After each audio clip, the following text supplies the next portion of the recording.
Okay. Well, thank you everyone for coming. It's nice to see some familiar faces, and then there's some people that we don't know so well. So I'm just going to quickly tell you about BRAC UK. We're an international development organisation established in 2006, and we're based in Southwark in London. And we're part of the BRAC international family. And BRAC is the world's largest NGO, and it started in Bangladesh after the War of Liberation in 1972. So this is Sandra Kabir, who's the Executive Director of BRAC UK, and Abdul is one of our returning volunteers, so you'll be hearing from Sandra and Abdul at various stages. Is that only return volunteers?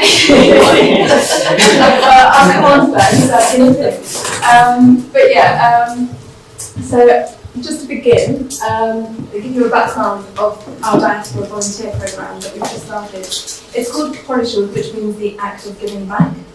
And it's a pilot program. It's very new for us.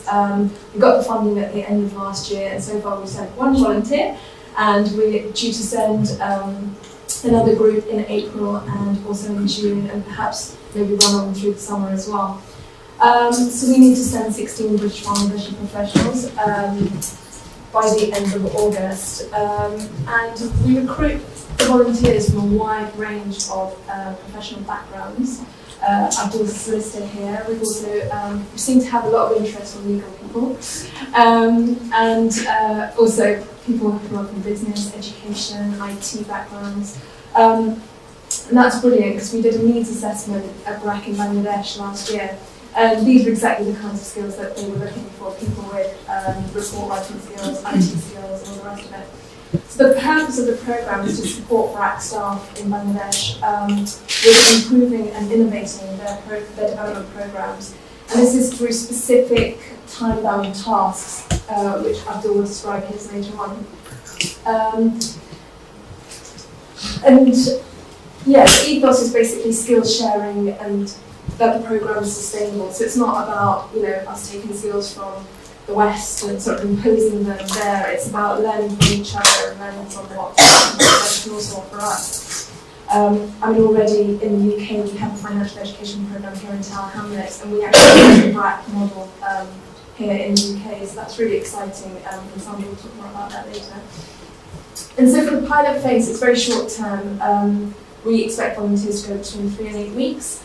And what we do encourage is that volunteers repeat their volunteering, maybe go again next year or something, or provide virtual support. So that's, for example, if you're working on a report, maybe you can work on it from the UK, you've done your research in Bangladesh, but you continue working on it from the UK and email and keep that contact with your supervisor in Bangladesh.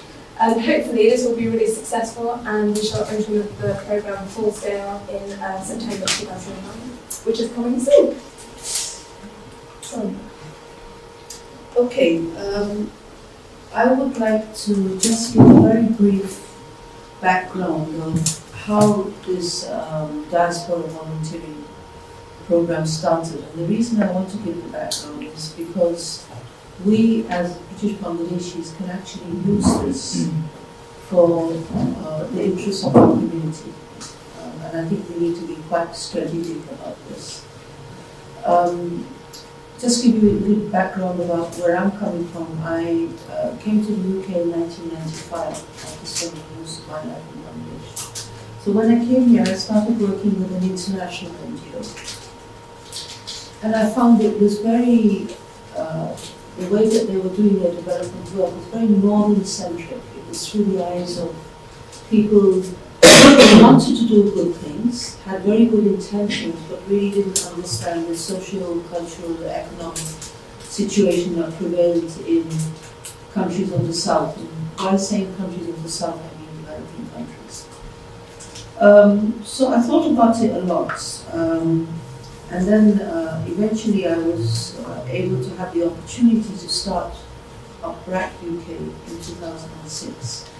And on the 21st of July this year, it will be our third birthday, which is actually quite significant in the life of any organization. When you set up a business or an NGO or whatever you might want to start, it takes 3 years. Either you make it in 3 years, otherwise you're not going to make it. So this is our crucial year kind of thing. So with being given the opportunity to start up BRAC UK was very exciting. Now BRAC, as Jebi said, is one of the largest NGOs in the world. And if you look at size in terms of employment, it is the largest NGO in the world.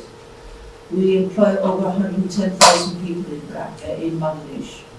And then we employ people obviously in the other countries where we have programs: Pakistan, Sri Lanka, Afghanistan, Southern Sudan, Tanzania, Uganda, Nigeria, Syria. Our plan is actually to expand to 10 countries in Africa in the next 5 years. So far we're in 5 countries, so we've got 5 more countries to go. But BRAC's work generally, when I say BRAC, I mean BRAC all over the world, BRAC International.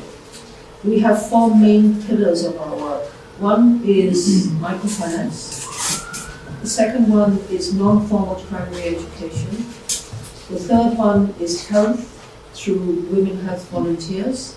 And the fourth one is human rights and legal services, where Abdul had shared his volunteership. Now, all these programs focus on women and girls. There's very little direct programs for men within the BRAC approach. So, Mr. Abid, who's the founder of BRAC, he was in conversation with me, actually, to be quite frank, probably around 2002. He was saying, Sandra, why didn't you set up a BRAC UK?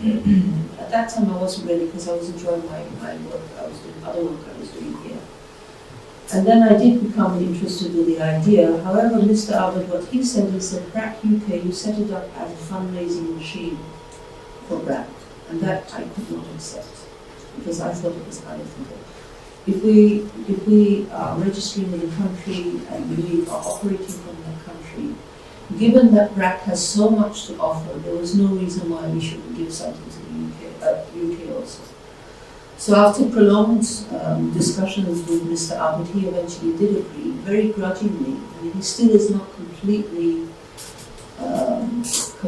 won over on this concept that we have. So BRAC UK, we have 3 main areas of work. One is to work in the UK with diaspora communities, and they don't necessarily have to be British Bangladeshi. They could be any diaspora. So we started our work in Tower Hamlets, surprise, surprise. And we have a money management project in Tower Hamlets, working with women and young people, taking sessions on money management, which is savings, which is knowing a bit more about bank and credit union products and services, and how to manage one's money budgeting. We work with local organizations here. Imran is the project coordinator, a very efficient and successful project coordinator.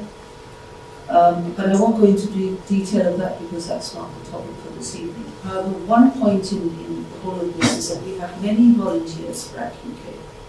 We have people who are volunteering their time, their intellect, their contacts, their goodwill, and they're promoting BRAC UK's philosophy and our work in a very, very effective manner. We have support groups which consist of volunteers in Edinburgh, in Manchester, in Birmingham, and of course in London. We also have a young BRAC. Some of you may be aware of it. If you go to the Facebook, look at BRAC UK, and under that you will find young BRAC. So these are also young people who have volunteered their time for our different events. And they've been very successful, and they also raised money for the cyclone that we had in Bangladesh, Cyclone Sidra. So there are many different ways of volunteering with BRAC UK. So through my work in the UK from 1995, I was thinking that there's this wonderful resource of the British Bangladeshi community here in the UK, which we are not consciously and strategically supporting to get the best output from our own community. And people often think, both within the British Bangladeshi community and outside the community, that British Bangladeshis are all illiterate and poor and this and that and the other, which is a load of rubbish. So we really need to promote our profile within the UK and abroad. And one of the ways to do that is through volunteering. So how did this diaspora volunteering program start? It's funded by DFID, and they've given a grant to VSO, you know who VSO is, to administer the grant. However, how did that come about? It didn't come up on its own. It came up because a few of us really pushed the British government. They have to start funding diaspora communities for different things, be it volunteering, be it employment, whatever it may be.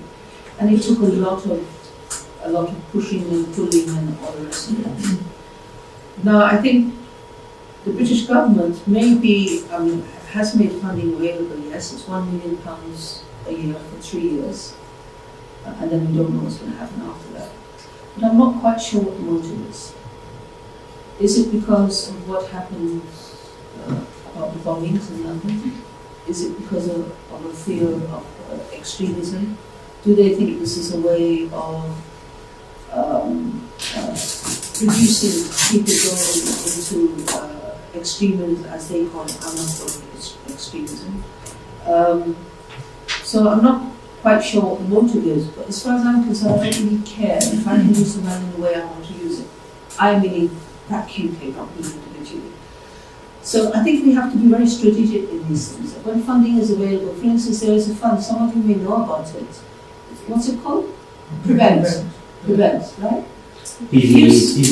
Yeah, if you see the wording of that program, it is so insulting to anyone who has any intellect, and especially if you happen to be a Muslim. So many people came to BRAC UK and said, "Oh, will you partner with us?" And we put in a bid, and we said no.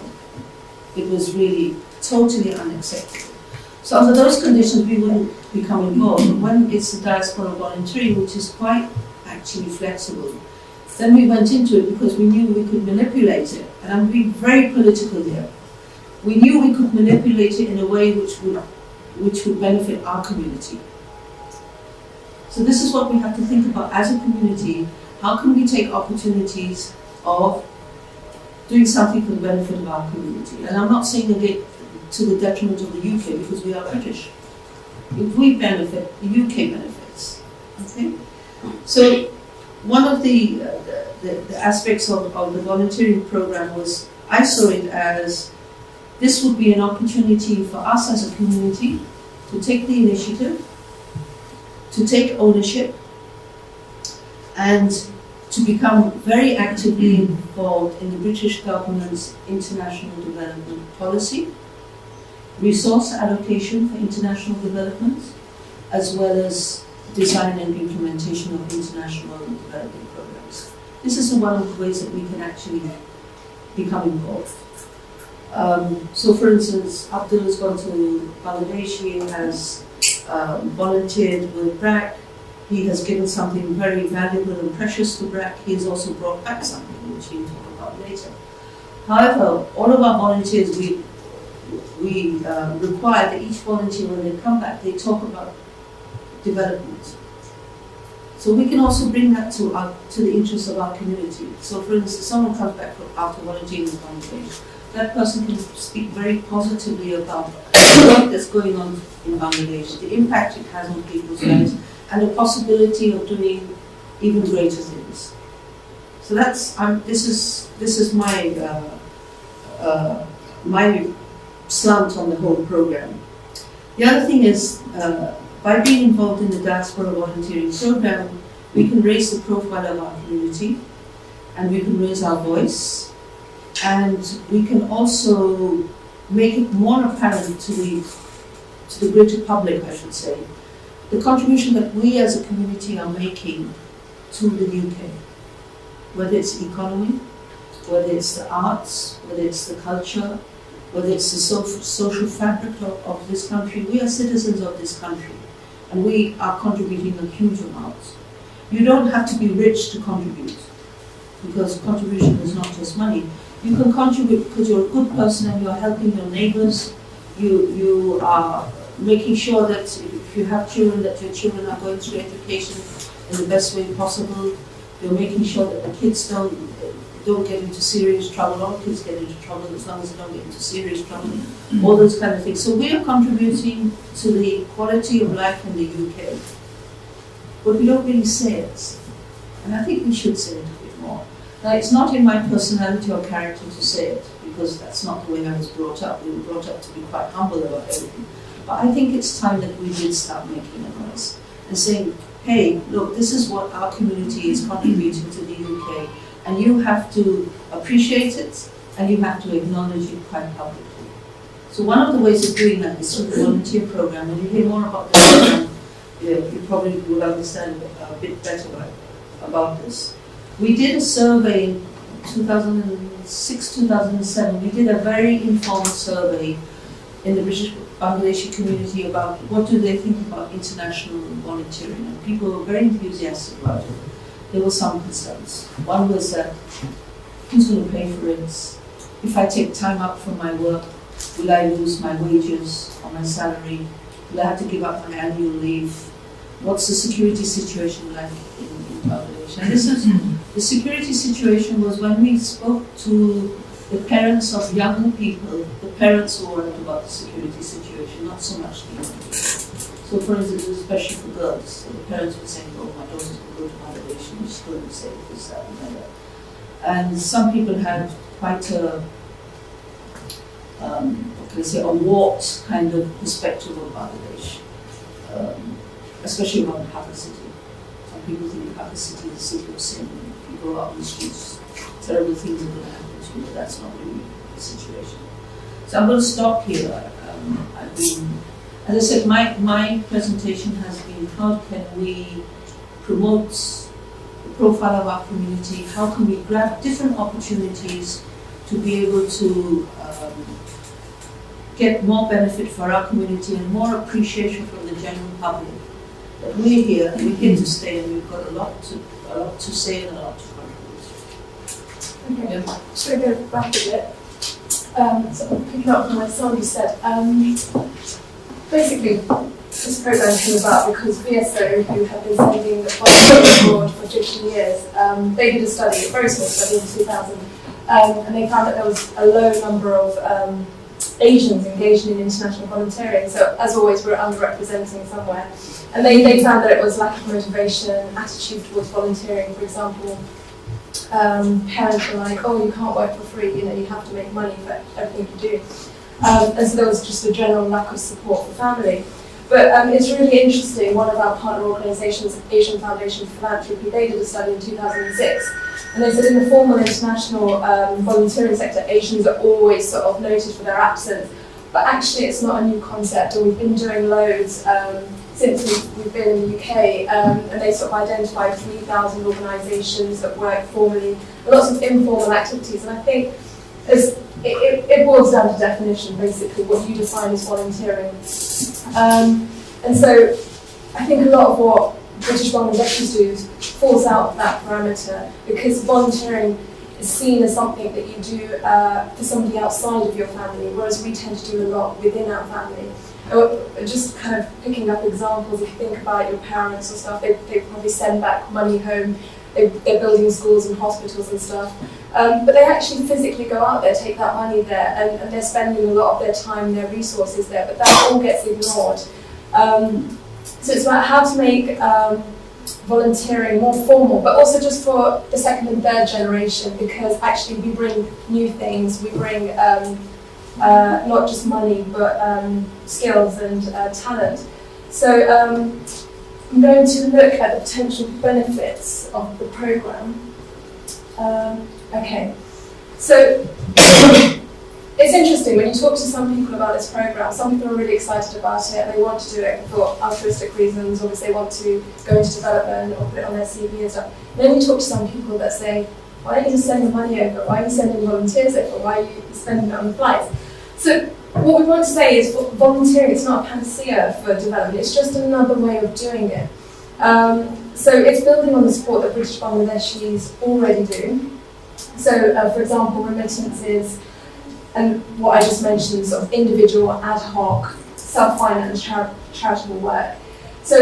But by volunteering, you're taking a personal responsibility for making that difference. So it's not just about sending the money, it's kind of going there yourself. So by having the program, basically, I mean, you volunteered for the Danger Trust and stuff, and so there are programs out there that cater for the British Bangladeshi population, but it's not large scale. It tends to be that you have to finance it yourself. It tends to be for younger people, and that's the whole view of international volunteering. What we're saying is this is a program for professionals, people that have something to actually offer to Bangladesh. And so if we have a structured program, what we can do is measure the impact of that. And that's what's lost in all these studies, the impact of our volunteering. And it would be amazing to do a study of all the informal activities that are going on, because I'm sure if I could gather all the stories that I hear, I'm sure there'd be an amazing picture to sort of paint. But unfortunately, that's all getting lost. So by having this program, we can definitely measure it through our monitoring and evaluation. It also raises knowledge of the wider development context. So which means that individual projects are not holistic. And I always use this example, but what I find is that people sort of tend to build their schools and their hospitals. What about water? What about the environment? You know, what about the human rights that you're working on? So there's all these other issues that aren't sort of taken into account when these individual projects are sort of done. So it's about our volunteers coming back with that awareness. And by that, they're increasing the ability to raise awareness of the development programs which are already going on with Bangladesh. Occasionally you speak to people and they say, oh, Bangladesh is hopeless, you know, nothing's going to come of it. There's some amazing work that goes on there. BRAC is an example, but then there's also DFID, UK Department for International Development, and they've got an amazing programme called the Chores Livelihood Programme up in the northwest of Bangladesh, where they're raising like people's homes on the riverbank and also doing some type of microcredit and education and social activities. Which we don't really know about here in the UK. So raising awareness about what's going on there. So these people are, you know, self-sufficient, they're doing a lot, but it's not recognised a lot here, I think. And also diaspora volunteers, they can gain skills and experience while working in BRAC, but I'll leave that to Abdul to be the judge.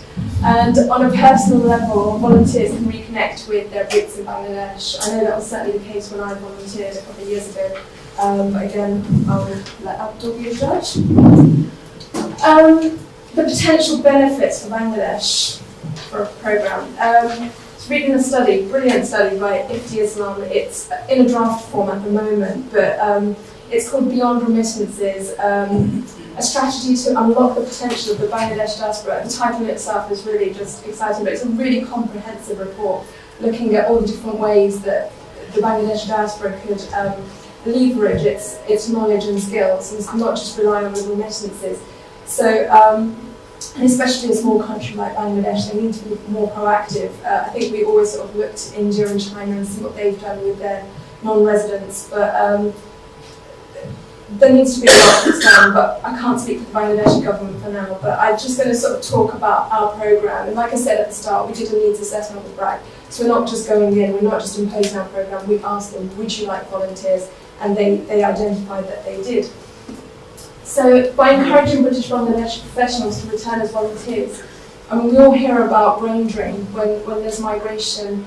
Something negative that's always seen is, oh, the resources of the country are leaving, but it's kind of natural. I mean, people have been moving all over history. But it's how we can sort of minimise that somewhat. So by volunteering, we talk about a brain circulation. Now you might be thinking, well, you're only going for 3 to 8 weeks, what can you achieve in that amount of time? But as we sort of said earlier, we're hoping that there will be a repeat volunteering, we're hoping that there will be virtual support.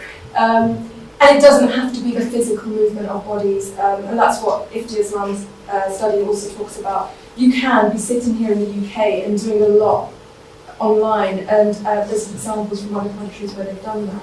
So it doesn't have to be about you actually physically being there, but it's just something to think about. Volunteers are more likely to be aware of local customs, culture and language, and will probably adapt to their placement more quickly than non-Bangladeshi. So some of the problems we're finding with this traditional model of, you know, this, when we think of international volunteers, we tend to think white people, and you know, these are some of the barriers. But having said that, and Abdul, you'll probably comment as well on your Bangla, but don't make that assumption. Don't think just because I'm Bangladeshi by blood that I can go there and sort of be fine. You can't actually. I mean, it's a whole new world if you've been brought up here and if you haven't visited for a while. So that's another reason why it's really important to have a structured program, because we'll be giving our volunteers advice and training, sort of how to deal with that. So similar to other sort of programs where Westerners go over to the developing world, we'll have to do the same for what it is, basically. So that's a huge assumption, I think, and we need to sort of question that bit. And yeah, British Bangladeshis can contribute towards setting the development agenda in the UK, and Sandra talked about this a lot, and one example is the DFID consultation papers. You can go online and DFID releases their papers, and you can make comments as an individual. You can do it as an organisation or whatever, but as an individual, I think not a lot of people are aware of that, so it's sort of raising awareness of that and having your voice in these huge international sort of decisions that are being made about, your country. And I think, if you have got those family links there, you will have some sort of a depth of understanding that perhaps somebody from the UK wouldn't have. So there is a power in our voice, as Sandra mentioned earlier. May I just intervene here? Please. There are two opportunities for us right now. The Department for International Development has actually started a consultation last week about their draft, they call it a white paper. We're saying we should call it a green paper, but it's about the strategy for international development for the coming 5 to 10 years. This is actually open to the public, but the public never knows about it. We know about it because we work in development. But if you go to the DFID website, you can see that draft and you can actually send your responses to it. Or we could gather together as a group and we can give our collective response if we thought it was worthwhile or something. And there's another paper, another opportunity coming up. DFID, I just came from DFID this evening. DFID has just finalized their strategy, the next strategy for Bangladesh for the next 5 years, from 2009 to 2014. They want to do, and this has been agreed with the government of Bangladesh, and I'm sure the people of Bangladesh have not been consulted. However, they want to do a launch. DFID wants to do a launch of this white paper in May this year. Now that would be an opportunity for us, and I can get everyone invited there. If we were to go there en masse, and with one voice, if we were to give some very particular messages that we collectively agree upon, that's how we can influence. But we can only do that if we actually make our voice heard. Now if we say, I can't be bothered, or what difference is it going to make? It will make a difference. And if we don't try, there will be no change. And I'm not saying that the DFID Bangladesh strategy is bad in any way. There are good things and bad things in it. I've seen it. The white paper, same thing, good things and bad things. But we need to take opportunities like this to have our voice heard. And for those who want to sign up to this kind of advocacy kind of work, we can always keep you informed of what's going on. Some people will be interested, some people won't be interested. That's fine. But there are opportunities, and we as citizens, British citizens, need to take advantage of those opportunities. Okay, just the last bit. The potential benefits for the UK. So I think we sort of touched on this before. So increase awareness of development issues in the British Bangladeshi and the wider UK community. And also address issues of marginalisation, deprivation and poverty in the British Bangladeshi community. Because often when you go over to Bangladesh, they kind of look over to the UK and think, the streets are still paved with gold, and they're not, And another interesting thing for all the people that sort of talk about remittances and stuff, and remittances are high. I mean, it exceeds international aid going into Bangladesh. I think last year it was 6.2 billion or something pounds from remittances, but that's not necessarily from the UK. That's from all over the world, predominantly probably from the Middle East. But there was Dr. Garvin of the University of Surrey. He did a study. It was in 2005. And when he compares remittances in 1960s, 70s, it was 85% of what people were earning and stuff. now it's dropped down to 20%. It was in 2005. That's quite a drop. So, you know, and it's because of the cost of living here and like land disputes in Bangladesh, lots of different reasons. But also, if you think about it, if the ties are getting a bit, you know, we're going into our second, third, possibly fourth generation, and the ties are becoming a bit looser with Bangladesh, then how do you sort of reignite that tie? And volunteering, I think, is an interesting way of doing it. It's a taster, going back to Bangladesh for a very short term, 3 to 8 weeks. It's an interesting way of doing it, so that's just another thought. I'm going to hand over to Abdul, who's our return volunteer. Here's a lovely picture. That's a teaser. Right, thanks a lot, Jebi. Thank you, Sandra. As Jebi mentioned, my name is Abdul. I'm the solicitor by profession. I work here in London. And I'm here to talk to you about my involvement with BRAC, and more specifically my experiences working for BRAC in Bangladesh. I was first introduced to the British Bangladesh Volunteer Programme a few months back, actually, when I attended a seminar of BRAC UK. And that seminar was actually attended by Abid Bhai as well, back in November. And I actually found his speech quite inspirational. I know that sounds unbelievably cheesy, but it's true. I actually found it quite inspirational, and it motivated me to find out more about what BRAC does and the work that BRAC does. And I suppose for me, I had a bit of a head start because I was always interested in volunteering in this sort of program that would allow professionals to use their skills and apply those skills in countries like Bangladesh. But I just didn't come across any. So for me, this was a very unique concept, and something that I was really interested by. So I undertook some research on BRAC, and the more I researched about BRAC, the more intrigued I actually became about the work that they did.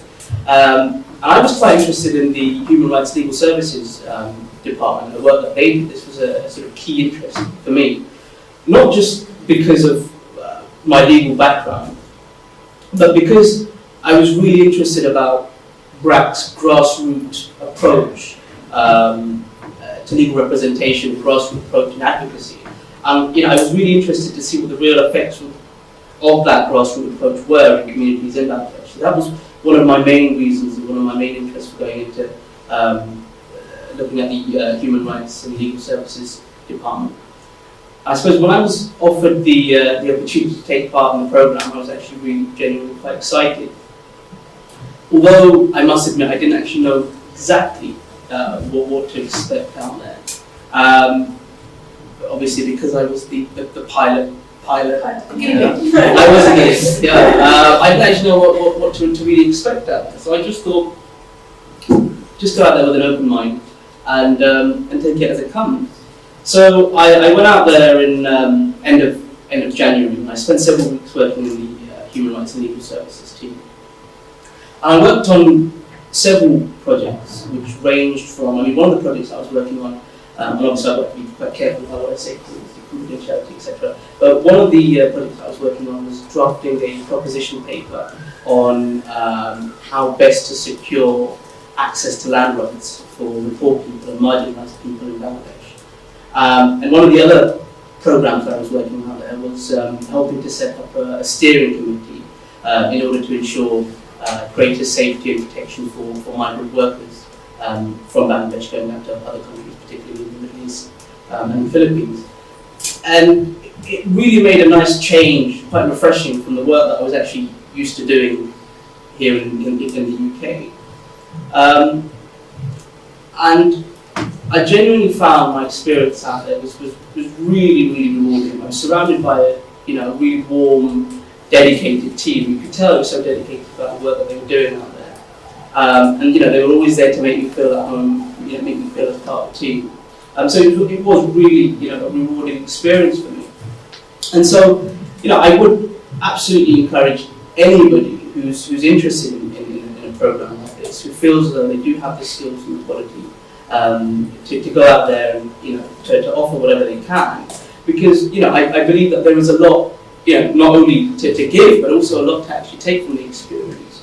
As well as for me personally, having the opportunity of working in a completely different environment, for me it was a really, really exciting thing to be involved with. So, I believe that there's a huge amount that you can actually take from the experience. I said this to Jebi, if given the chance to go again, I'll give me a month's notice, I'd be out there, I'd be out there again. It's a really, really, really positive experience out there. I hope this has been a fairly insightful insight into what it's like to work out there. But if there are any questions, or if anyone's got any sort of comments or anything like that, I'd be more than happy to try and answer them for you. How difficult did you find in actually, as being a practitioner of law, the similarities of applying human rights law in the context of constitutional foundation law? Was there any difference or difficulties? The main areas I was working on out there was actually land rights and land law. Although there are some similarities in the I suppose the legislative format, there isn't a huge amount of similarities, I'm sure you can appreciate, in regards to the actual context. But over there they have trained lawyers. Some of the guys that I was working with out there were trained barristers. Some have actually educated in other jurisdictions, and they've come back to Bangladesh and sort of trained within the Bangladeshi legislative system. So I actually went there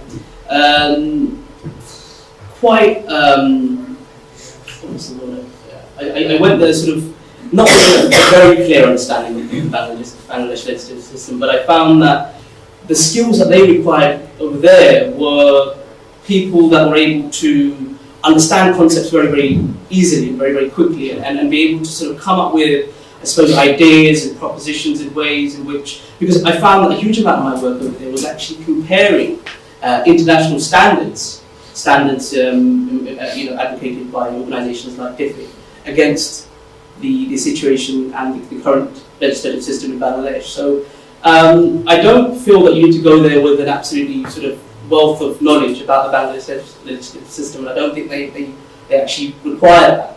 But what you do need to go there, and I've mentioned this before, is I think you need to go there with an open mind and be prepared to come across things which personally you might not agree with. And sometimes it can be quite frustrating. It can be a very frustrating experience out there. But you have to accept that Bangladesh is a developing nation, and Bangladesh has achieved huge amounts in the last 36, 37 years. It's done a phenomenal amount. But there is a huge amount that it needs to do, and it's encouraging, without getting too political. But it's encouraging to see that the Bangladesh government sort of do acknowledge that there are key areas for improvement. So I found that was quite encouraging.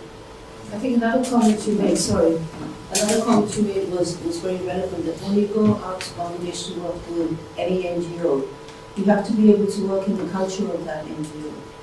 It's not just the country, it's also the culture. You have to work within quite, in a way, rigid culture of BRAC. Yeah. Because it's an old organisation, it has a way of doing things, and you have to fit yourself within that, because you're not going to go there to change the culture of the organisation. And that's sometimes can be difficult. It can be. I think, that was Since you didn't say it, I'm saying. Yeah, that's something that I came to appreciate. And which is, again, goes to my point about, sometimes it can be a bit of a frustrating experience sometimes. But take something back as well. Absolutely, yeah. Jebi. Could you give a specific example of a land rights problem that a poor person faced? Just a specific, particular example. Well, I mean, obviously there are a lot of problems in Bangladesh. I mean, one of the main areas I was looking at was land rights and gender. Now, Bangladesh is a secular state, but Bangladesh is quite different to many other nations because there are sort of two parallel legislative systems that run sort of parallel to each other. You have the secular system, which is applicable law that applies across the board, and then you have to be again very careful about what I say. You have the kind of religious interpretative legislation. So you have the Muslim-based Sharia law, and then you have the Hindu law, and then you have the Christian law. And within that, there are many disparities in there. There are differences in that. So one of the major issues I found in Bangladesh was women being denied equal access to men, and that again was across the board it was, I suppose, less obvious within the Christian communities, but certainly within the Muslim communities and also the Hindu communities, there were huge disparities there, particularly with regards to inheritance laws, which are seen over there to be quite gender biased. So that was one of the major problems that I saw out there. The other was land rights and minority rights. The Hindu population in Bangladesh over the years, since 1960s and even as far back as 1964, 1960, sort of prior to Bangladesh's independence, being systematically denied their rights. And this concept of institutionalized land grabbing, which is sort of open and to this day is still, in fact, it's still quite prominent through the Vested Property Act and the Enemy Property Act. You know, the governments and a lot of sort of powerful individuals out there use acts like the Vested Property Act to I suppose, legitimize land grabbing. So, you know, there are some sort of common problems, of which, again, it's quite encouraging to see that, you know, the Bangladesh government has acknowledged some of these problems. And I know that they've incorporated some changes in their manifesto, their recent manifesto, I think, which came out in December last year, to tackle with some of these changes. But for me, I think it's deeper than that. I think it's what's needed is a change in social attitude. How feasible, how realistic that is it's hard to say. But I think that is what's required. So in terms of in terms of what you did volunteering, what was your role exactly? My role specifically. You know that you did what paper did you say? I did a draft proposition paper. Yeah. So this is what you went there to do? That was basic. Yeah. Before I went, I was given a project outline, and I was given some fairly specific objectives and aims of what they actually wanted me to do. Which, to be honest with you, if you're going out there for a limited period of time, I think it's probably the best thing, to be honest, rather than being in this sort of wide, spectrum. So one of the main key areas that I was going out there to focus on was how to, I suppose, enable better access to land rights across the board, particularly for the poor and marginalised people. So that was the specific objective that I was out there to deal with. And for me, I've not had any sort of previous experience in working in areas like that. But I went out there, and I like to feel like I came back sort of that bit more knowledgeable. With respect to a before and after situation, you personally, before, you said you went off with an open mind, and afterwards, what did you feel like, if I can say, maybe 5 colleagues you would come back with? What would that be? Yeah, I was going to say, yeah. 4.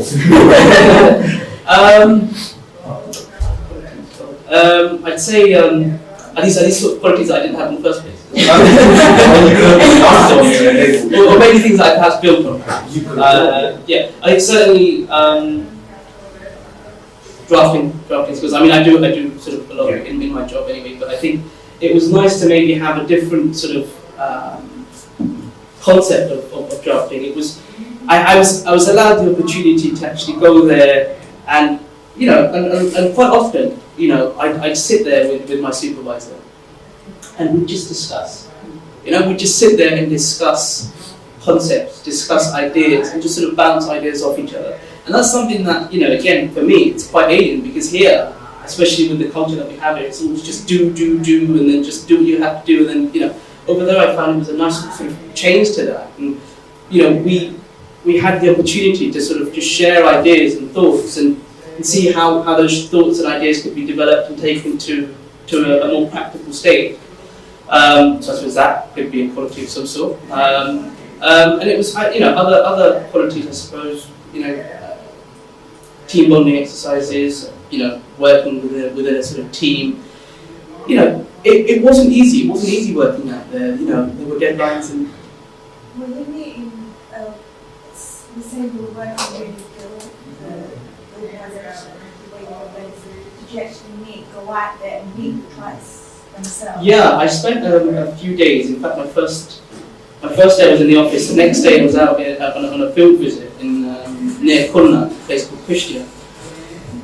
And I spent 3 days out there working in the regional offices, and that was it was a fantastic experience. It's something again that I've not ever had any experience quite like that.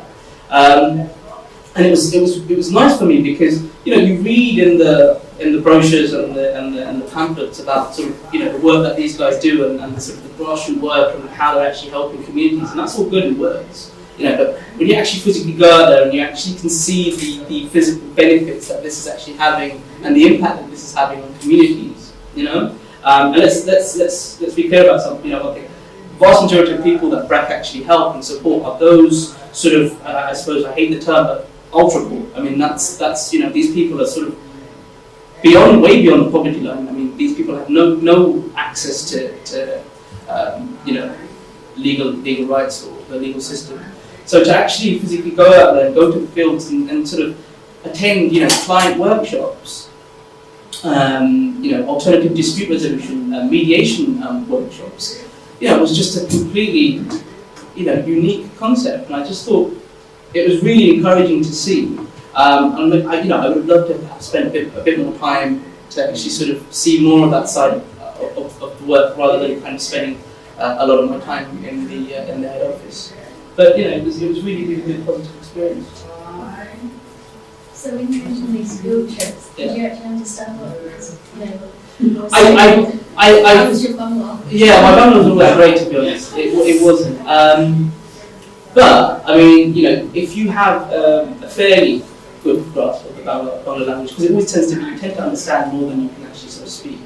And so I felt, I could understand most of what was being said and most of what was going on. And it was always like, because I think 99.9% of people that work in the head office have a good grasp of the English language and they can speak and understand English very well. So if I had an issue about anything, I could always sort of,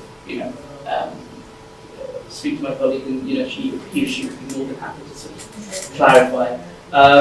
But I suppose, to some extent, the language issue I found at times was a bit of a barrier. But, if you can understand the general gist of what's going on, people are there to kind of fill the gaps, so it wasn't a huge, major problem. And did you get any time for yourself, or was it all work? Well, in Dhaka, it was sort of, it was very much sort of 9 to 6 or 9 to 7, or whatever it was, and in the evenings, you had your sort of free time out there. I was quite fortunate, actually, so I made a good group of friends out there, so my evening was sort of spent, going out and having a good time. And sort of, the last couple of days I was out in Bangladesh, because I'm actually from Sylhet, so I spent the last few days in Bangladesh out in Sylhet with my family, so that's my last. Did you have any negative experience, any sort of disappointment, something that really annoyed you throughout your work? Annoyed me? Yeah, like any negative experience that you couldn't do something about or you couldn't change or something? Yeah, I mean, when you go out there, like I said, you have to go out there with an open mind. Most of the time at best you're there for 3 weeks, 8 weeks, and within that time you have to do, I suppose, what you've kind of set yourself, the targets. You have to meet your personal targets. And I suppose when I was out there, I came across a few things, and I came across things that I found frustrating, but I don't think those things could be attributable to BRAC per se, any one thing. The first thing that hit me out there was the poverty. That's something that you can't escape as soon as you land at Dhaka Airport. In fact, as soon as you get out of Dhaka Airport, it's there, and you can't escape it. And I suppose that was one thing that I found. I found it was emotional, because the last time I went back was about 8 years ago. So that really that hit me. And I suppose this concept of change, for us living in the UK, living here with the mentality that we have, if we see something that we don't necessarily agree with, we're there, we wanna come up with solutions, and we want change to happen sort of yesterday. That's the kind of mentality that we're used to, certainly for me anyway. But we have to appreciate, especially if we go to countries like Bangladesh, these are developing nations where things don't happen at that kind of pace. And it's not. It doesn't mean we should be complacent, but I think it's always important to go there with an open mind and appreciate. We're going to see things that necessarily we don't agree with, but it's one of those things. Is that what they warned you about your induction? Did you have an induction? Before I left, No, when you got there. I did have an induction, but they didn't go into so much detail about these things. But I mean, I think I'm sure the majority of people here, people that are sort of volunteering for like this have had some experience of Bangladesh, either directly or through family or whatever. I'm sure we're all sort of familiar with the general sort of issues of Bangladesh, especially with the poverty. And I suppose to some extent, we do have concepts and we do have ideas, and when we go out there, we see things that we don't necessarily agree with, or we find slightly disorientating, I suppose. I suppose it's just a personal thing. It's how you deal with it. We can't expect change sort of to happen overnight. What did they say to you in the induction? What sort of things did you learn? Well, the induction it was fairly brief. It was mainly to do with the BRAC structure. So it was generally just basically revisiting what BRAC does and what BRAC's about. So that's what it covered. You'll get a better induction, do you? Because I've seen the new presentations. Apparently it's great. It's very good. Sorry. I was going to ask a question. It sounds like the job that you were doing out there was very much sort of providing technical aid to BRAC, but are other jobs more externally focused with other organisations or so? How do you mean? What's the relationship with it in terms of you coming as a British Bangladeshi with your with the technical skills you bring, how do people react to that, and also how does BRAC sort of facilitate that whole process? I think certainly. I mean, obviously, I can only speak for the department that I was working in. I generally found that they were very open to ideas and very open to skills and developing ideas. I genuinely feel that provided you have sort of logical, clear ideas and concepts that you think are achievable and can be developed and taken to the next stage. I honestly don't see why BRAC wouldn't be prepared to facilitate that and sort of maybe develop that forward. And that's certainly the experience that I had whilst I was within the Human Rights Legal Services Department. I can't actually speak for other departments because I wasn't exposed to it. BRAC, it has an internship program, but they tend to be from the States or within Bangladesh. So there's very few going from the UK, except there's like a couple of examples, like professional volunteers. They're sort of used to having consultants going from all over. So this is slightly different. I mean, obviously it's we're sending them en masse, but we're sending a group of people and they're volunteering, essentially consulting but volunteering. So they are sort of used to that. They're used to all these people coming and invading them, which is why they were an obvious partner. Obviously because we're BRAC UK, but in terms of receiving volunteers, they're used to that. And that's actually a good question for the next stage. When we implement, we'll be looking to expand. So I think I mentioned it earlier, we don't want to go and impose, we have to do a needs assessment. We need to see if that organisation can receive volunteers. And when we say receive volunteers, not just kind of say, oh, they're from the UK, they know everything, and sort of take on everything on board, which is why BRAC is brilliant actually, because somebody asked me, BRAC's so well resourced, why are you sending volunteers there?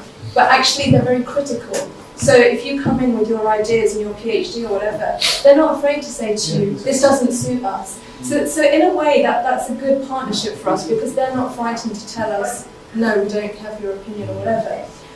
So that's where we'd have to be careful in the next stage, working with organisations where we feel that there's an equal partnership, because that's really important for us, for sure. Definitely. I was going to ask, what was the reaction of your family here?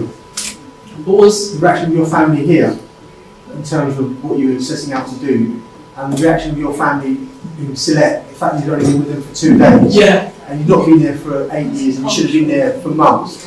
How did you kind of articulate, in Sylhet speak, you're only here for 2 days, why not we? How did you kind of balance the reaction from friends and family here and over there and actually work out where are they in, I think Sandra's a bit about perhaps a civic society, perhaps we haven't got that in our thinking, perhaps we're too immature at that stage. But how did that come across to you? Did you pick that up because you were a selected boy, you were volunteering in Dhaka, perhaps not in your home region? Yeah. Did any of that come That's out? quite an interesting point. I was quite fortunate. I mean, certainly for my family here, they were quite supportive about.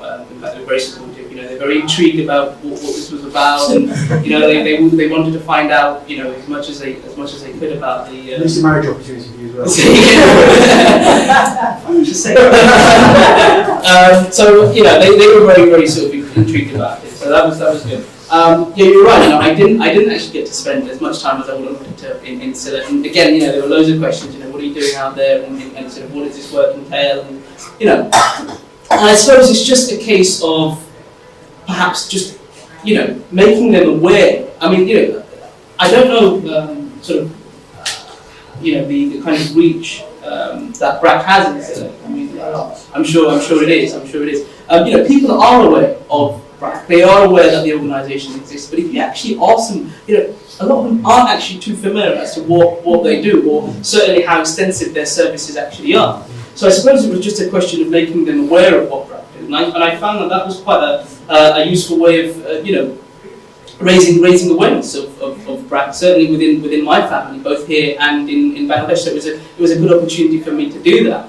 I think, you know, I always say, and I said this to Jebi, and I said this to the guys in Bangladesh, you know, I think actually going out there and doing the work and doing the volunteering is only half of what you're actually, you know, what you're actually there to do. I think really the more important element of the job is actually to raise awareness of first of all what BRAC are about and what they do, but more importantly, you know, what you've actually gone out there to do and what you found has interested you, and you know, and actually come back and share that. So I believe that the volunteering element is just half of the actual job. Just a little while earlier, you mentioned that you were thinking of expanding the UK branch. And at the moment, there's a lot of focus on professional intake and taking in people who have very kind of technical skills that they can apply and adapt to Bangladesh. Are you thinking of involving people who have fewer skills, and maybe students and younger people who can just do the kind of volunteering en masse without having the technical skills that they can apply? And that's a funding issue, partly. This funding is specifically because it's kind of come off the VSO model. We're targeting professionals because VSO have done that. They've done the whole youth volunteering. They found that it didn't work. There's a lot of, I'm not personally, because I'm involved in another youth volunteering organisation, there's a lot of benefits, but it's more for the volunteer than for the host organisation. So if you're a young student and you go and you volunteer, you know, you're 8 weeks and you're teaching English, what have you, that often they find that it benefits the volunteer more than so not that I've got anything against that, because like I said, I work in another organisation, but just funding wise, it is targeted to professionals. But I'm certainly in the future we'd be looking, if we could, you know, expand our funding, we would like to incorporate that, because I think there's other things that we can do with this whole like youth volunteering, and one of them is just raising awareness about, you know, going to Bangladesh. I think a lot of young people from British Bangladesh, they go to Bangladesh with their family and they're bored. They're so bored, there's nothing to do. So if they could go to a school and teach, you know, all for it, you know, that's not a problem. But at the moment it's more of a funding thing for us. And just because there are other things out there, you know, for students, there's lots of opportunities there. It's a case of finding them and grabbing them, but there's very little for professionals and also specifically for diaspora. I'm thinking more specifically for the community in our because there's a kind of, not hostility, but there's a kind of hesitance towards going into volunteering, partly because of the financial situation, most people can't afford it.